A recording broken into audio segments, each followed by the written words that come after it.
এবং social media যারা popular platform আছে তাদেরকে আমরা একটা চিঠি দিয়েছি বিটিআরসি থেকে। আমরা চিঠিতে লিখেছি যে গত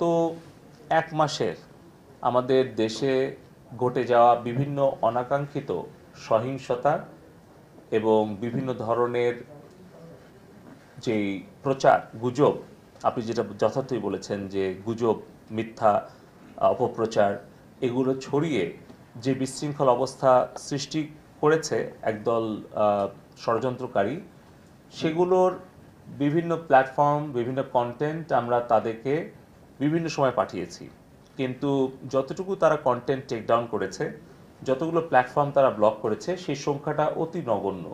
এবং এটা অগ্রহণযোগ্য আমাদের কাছে। এবং আমরা বলেছি যে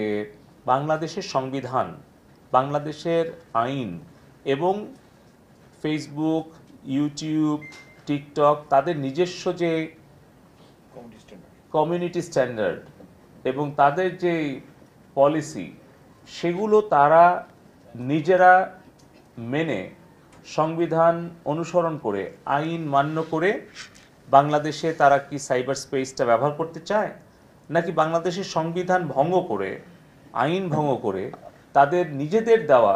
কমিউনিটি স্ট্যান্ডার্ড অমান্য করে তারা বাংলাদেশে প্রচার করতে চায়। তারা কি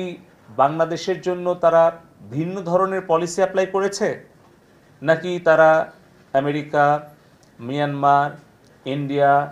শ্রীলঙ্কা, সিঙ্গাপুর, অন্যান্য দেশে, তারা ইউরোপ, আমেরিকাতে, এশিয়াতে অন্যান্য দেশে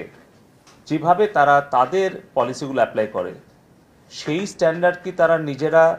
আমাদের বাংলাদেশের জন্য মানছে, নাকি ভিন্ন ভিন্ন অবস্থান নিচ্ছে? আমরা দেখতে পাচ্ছি যে আমাদের বাংলাদেশ আওয়ামী লীগের সমর্থনে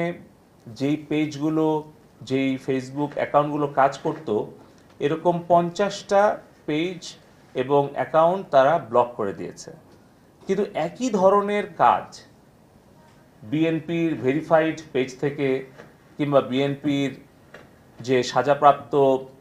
সন্ত্রাসী তারেক জিয়া বিদেশ থেকে ইউটিউবে বা ফেসবুক লাইভে এসে যে সকল বক্তব্য দিচ্ছে, সেগুলো কেন ব্লক করা হচ্ছে না, সেই কন্টেন্টগুলো কেন টেক ডাউন করা হচ্ছে না? কিংবা যেগুলো চিলড্রেন অ্যাবিউজ, কিংবা আপনার আমাদের নারীদের প্রতি যে আক্রমণ অথবা অগ্নিসংযোগ অথবা যে ধরনের সন্ত্রাস এবং হত্যাকাণ্ড আমাদের এই গত কিছুদিনে হলো প্রচারণা গুজবের কারণে, সেগুলোর ব্যাপারে তারা কোনো ধরনের দায়িত্বশীল কোনো প্রতিক্রিয়া দেখায়নি বা কোনো ধরনের ভূমিকা রাখেনি। আপনারা জানেন, সংবাদ মাধ্যমে যারা মূলধারায় আছেন, যে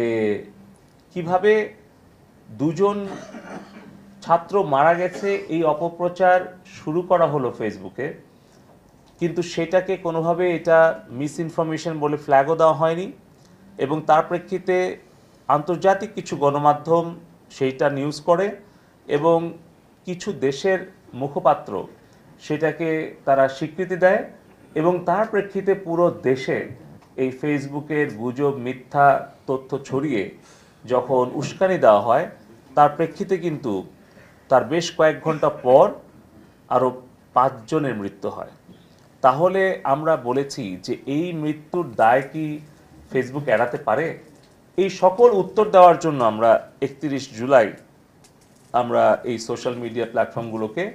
ঢাকায় এসে বিটিআরসিতে তাদেরকে লিখিত এবং মৌখিকভাবে জবাব এবং ব্যাখ্যা দেওয়ার জন্য আমরা অনুরোধ করেছি। তারা এসে যুক্তি এবং ব্যাখ্যা দিয়ে যদি আমাদেরকে বুঝাতে পারে যে সারা বিশ্বের সব দেশের জন্য তাদের নীতিমালা একই, এবং অন্যান্য দেশে তারা যেভাবে কন্টেন্ট তারা টেকডাউন করে বা ব্লক করে, বাংলাদেশের ক্ষেত্রেও তারা সমানভাবে তাদের এই বৈষম্যমুক্ত আচরণ করছে বা করেছে বা করবে, তাহলে এগুলো আলোচনা, ব্যাখ্যা, বিশ্লেষণ করে তারপরে আমরা সিদ্ধান্তটা গ্রহণ করতে চাই। তো এই ব্যাপারে আমরা 31 তারিখে তাদের কাছ থেকে শুনে তারপর আমরা সিদ্ধান্ত নিচ্ছি।